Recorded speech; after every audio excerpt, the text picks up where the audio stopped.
ज़रा इस बेल्ट की कहानी सुनाएं जी, कितनी मुश्किल से आपने ये बेल्ट हासिल की।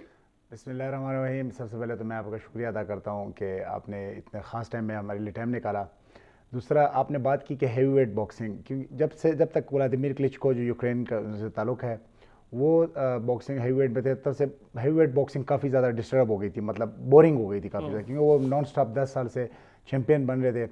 फिर पहली बार जब एंथनी जोशुआ ने उनको शिकस्त दी, तो उसके बाद हैवी वेट को वापस वही एक एरा आ गया जो मोहम्मद अली और माइक टायसन के ज़माने में जो था, वापस से मतलब एक न्यू जो है। सही बात है, वो हाँ, रिवाइवल हो गया हाँ। उसका।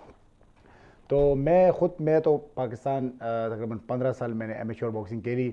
उसके बाद मतलब पाकिस्तान में एमेच्योर बॉक्सिंग में जो पॉलिटिक्स और जो चीज़ें थी, उसमें से मुझे लग गया था कि मैं, क्योंकि मेरे ड्रीम था कि मैं ओलंपिक खेलूँ, कॉमनवेल्थ गेम में गोल्ड मेडल लूँ, ये मेरा टारगेट था।